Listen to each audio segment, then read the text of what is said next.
कहाँ तो तय था चरागाह हर एक घर के लिए, कहाँ चराग मैसर नहीं शहर के लिए।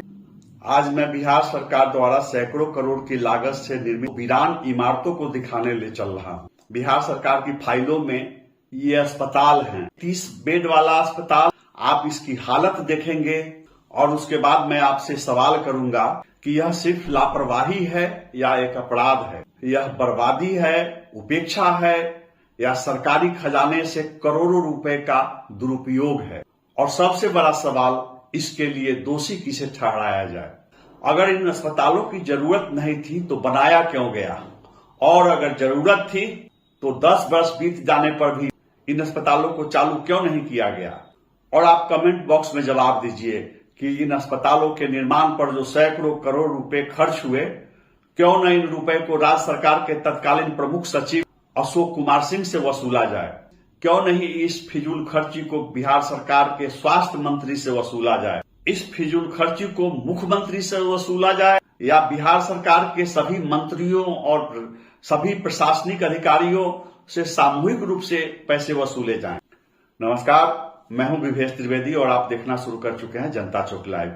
आगे बढ़ने से पहले कृपया मेरे चैनल जनता चौक लाइव को सब्सक्राइब कीजिए। वीडियो रोचक है, आपसे आग्रह है कि 1 सेकंड से भी कम समय लगेगा, आप इसे सब्सक्राइब कीजिए, लाइक कीजिए और शेयर कीजिए। अब जिन अस्पतालों को आप देखने जा रहे हैं, ये नजीर है, ये उदाहरण है कि बिहार की सरकार कैसे काम करती है। यह डबल इंजन की कार्यशैली का नमूना है। अब आप एक विशाल प्रांगण में भव्य इमारतों की लंबी श्रृंखला देखेंगे। यह मुजफ्फरपुर जिले में मुरौल प्रखंड के पिलखी गांव में मुजफ्फरपुर पूसा रोड पर निर्मित अस्पताल है। पिछले 10 वर्षों से उद्घाटन की वाट जोह रहा है। यह अस्पताल रोज दम तोड़ रहा है, इसकी दीवारें दरक रही हैं, भवन जर्जर होने को है। पूरे कैंपस में बड़े बड़े जंगल उगाए हैं। इस कैंपस में अस्पताल ही नहीं बल्कि डॉक्टर और कर्मचारियों के लिए आवास भी बनाए गए हैं।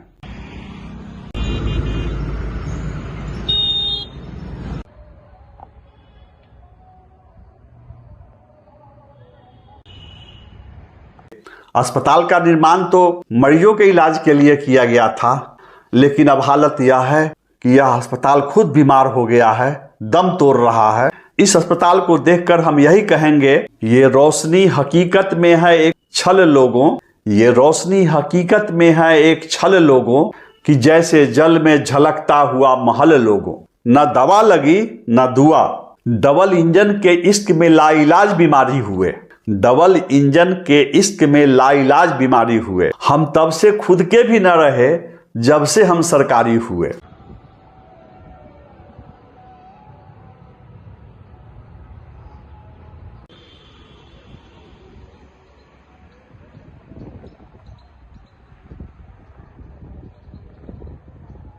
यह मुजफ्फरपुर पूसा रोड पर 30 बेड वाला मातृ शिशु अस्पताल है। इस अस्पताल में डॉक्टर, कंपाउंडर और नर्सों समेत 58 स्टाफ की तैनाती होनी थी।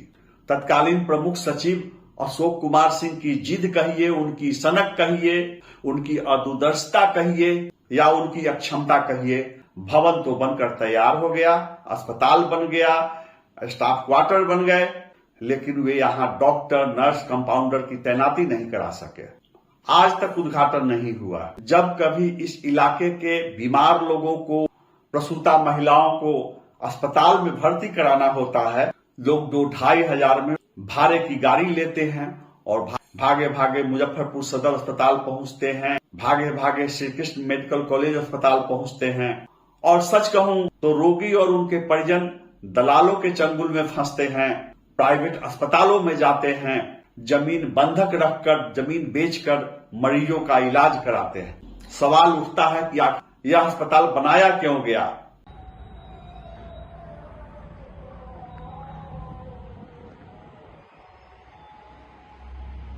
अब आप अनुमान लगा सकते हैं कि डॉक्टर राजभूषण चौधरी निषाद कैसे डॉक्टर हैं, कितने जवाबदेह डॉक्टर हैं। सांसद और केंद्रीय मंत्री की बात छोड़िए, एक डॉक्टर के रूप में वे कितने जवाबदेह हैं। बात यही नहीं खत्म हो जाती। अब सकरा के विधायक की बात सुन लीजिए। ये पिलखी अस्पताल जो उद्घाटन की बात जो हो रहा है सकरा विधानसभा क्षेत्र में है और यहाँ के विधायक हैं जनता दल यू के विधायक अशोक चौधरी। सरकार है सूबे में उनके पार्टी की और अशोक चौधरी खुद बीमार हैं। हर 2 दिन के अंतराल पर उन्हें डायलिसिस कराना पड़ता है। बीमार इतने हैं कि ठीक से खड़े नहीं हो पाते हैं और उन्हें अस्पताल भागे भागे पहुंचना पड़ता है। तो एक बीमार जनप्रतिनिधि जब अस्पताल की अहमियत नहीं समझ सकता है, एक डॉक्टर जब अस्पताल की अहमियत नहीं समझ सकता है, तो कौन समझेगा। इस अस्पताल का निर्माण सैकड़ों करोड़ की लागत से किया गया। जमीन दाता कृष्णदेव चौधरी रास्ता देखते देखते इस दुनिया से चल बसे।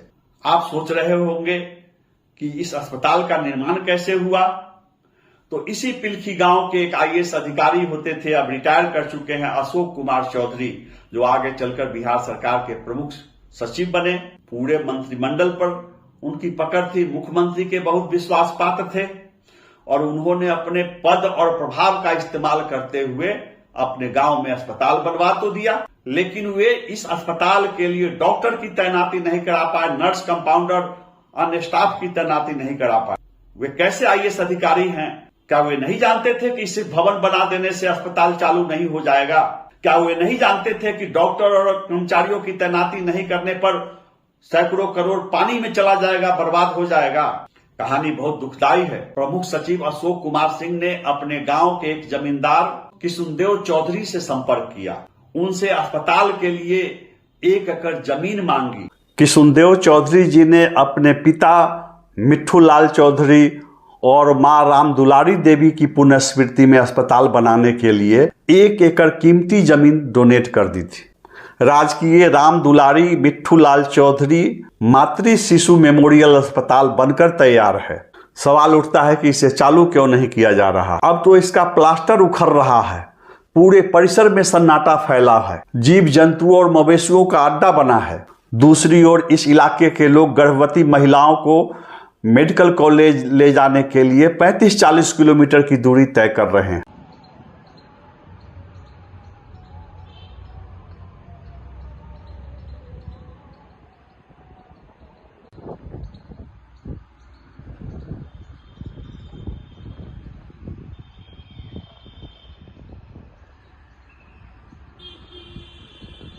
पिलखी निवासी पंकज चौधरी बताते हैं कि उनके चाचा जी कृष्णदेव चौधरी जब तक जीवित रहे इस अस्पताल को चालू कराने के लिए मुजफ्फरपुर से पटना तक भटकते रहे। कृष्णदेव चौधरी सांसद से मिलते रहे, विधायक से मिलते रहे। लाख कोशिशों के बावजूद उनके जीवन काल में अस्पताल का उद्घाटन नहीं हो सका, अस्पताल चालू नहीं हो सका।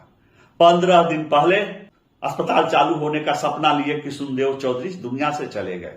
भारी मन से पंकज चौधरी कहते हैं कि अगर उनके चाचा कृष्णदेव चौधरी जी के जीवन काल में यह अस्पताल चालू हो गया रहता तो शायद वे इस दुनिया से खुशी खुशी विदा होते। कृष्णदेव चौधरी जीवन के अंतिम दिनों में खुद को ठगा हुआ महसूस करते रहे। प्रशासन की आंख क्यों नहीं खुल रही है, जनप्रतिनिधियों की आंख क्यों नहीं खुल रही है, सांसद, विधायक और मंत्री की आंख नहीं क्यों खुल रही है, यह सोचने वाली बात है। इस अस्पताल के सामने बार बार हादसे हो रहे हैं। पंकज चौधरी बताते हैं कि जब से इस अस्पताल का निर्माण हुआ इसके सामने सड़क पर 4 बड़ी दुर्घटनाएं हो चुकी और अस्पताल पहुंचने से पहले 4 घायलों ने दम तोड़ दिया। अगर यह अस्पताल चालू होता 30 बेड वाला तो शायद मरीज को अस्पताल में समय रहते भर्ती कराया जाता, त्वरित इलाज हो पाता, उनकी जान बच सकती।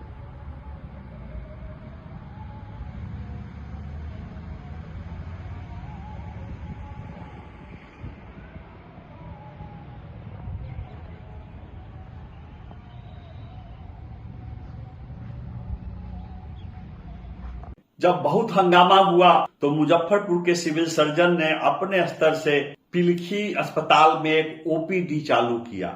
जी हाँ, सिर्फ ओपीडी चालू किया गया। 3 डॉक्टर आते हैं, बाहर मरीजों को देखते हैं और लौट जाते हैं। अस्पताल में किसी को भर्ती नहीं किया जाता। दूसरी ओर सच्चाई है कि इस अस्पताल के सामने पूसा रोड पर दिन भर प्राइवेट और सरकारी एम्बुलेंस दौड़ते रहते हैं। मरीज भागे भागे हांफते पहुंचते हैं मेडिकल कॉलेज के लिए, मुजफ्फरपुर सदर अस्पताल के लिए। ये इमारतें बोलती हैं, अपनी कहानी खुद सुनाती हैं, इन्हीं की जुबानी सुनिए। लेकिन क्या बाहरी सरकार को इनकी आवाज सुनाई देगी? बहरे अधिकारी, बहरे सांसद, बहरे विधायक इन इमारतों की आवाज नहीं सुन सकते। यह अस्पताल चीख चीख कर कह रहा है कि जब कोई डॉक्टर सांसद बन जाता है, विधायक बन जाता है, जब कोई डॉक्टर मंत्री बन जाता है तो बहरा हो जाता है। हमें मुख्यमंत्री नीतीश कुमार के लिए, स्वास्थ्य मंत्री मंगल पांडे के लिए और बिहार सरकार के प्रमुख सचिव अशोक कुमार सिंह के लिए एक शेर याद आता है। सरकारी वायदों की शक्ल में थी उनकी वफाएं सभी, सरकारी वायदों की शक्ल में थी उनकी वफाएं सभी, कागजों पर ही दम तोड़ दिया, अमल ही न हो पाई कभी। एक समय कहा जाता था कि मुख्यमंत्री नीतीश कुमार की पिलखी गांव पर बड़ी दृष्टि है। जब पिलखी में बूढ़ी गंडक नदी पर पुल बन रहा था तो पुल के निर्माण कार्य का मुआयना करने के लिए मुख्यमंत्री नीतीश कुमार खुद आए थे। उन्होंने सभा को संबोधित किया था और पुल के बगल में प्रमुख सचिव अशोक कुमार सिंह के आवास पर अल्पाहार के लिए भी गए थे। बड़ा जलसा हुआ था पिलखी गांव में, बड़ी उम्मीद बंधी थी यहाँ के लोगों में। लेकिन आज जब राजकीय राम दुलारी मिट्ठूलाल चौधरी मेमोरियल मातृ शिशु अस्पताल की दशा देखते हैं तो दुष्यंत कुमार के शब्दों में हम यही कहेंगे, यहाँ तो सिर्फ गूंगे और बहरे लोग बसते हैं, खुदा जाने यहाँ पर किस तरह जलसा हुआ होगा। यहाँ दरख्तों के साये में धूप लगती है, इन वीरान अस्पतालों के साये में धूप लगती है, सांसद और केंद्रीय मंत्री के साये में धूप लगती है, डबल इंजन की सरकारों के साये में धूप लगती है। अगर आपको यह स्टोरी पसंद आई तो इसे शेयर कीजिए, मेरे चैनल जनता चौक लाइव को सब्सक्राइब कीजिए, वीडियो को लाइक कीजिए और अपना जवाब कमेंट बॉक्स में लिखिए कि इस पैसे की वसूली किससे होनी चाहिए, इस अपराध के लिए किस किस को सजा मिलनी चाहिए, किस किस पर जुर्माना होना चाहिए। और हाँ, मेरी पिछली 2 स्टोरी देखना नहीं भूलिए। आपके बंद घरों में रोहिंग्या और बांग्लादेशी तो नहीं। और दूसरी स्टोरी है, यहाँ पर आते आते सूख जाती हैं कई नदियां। दोनों स्टोरी देखना नहीं भूलिए। नमस्कार।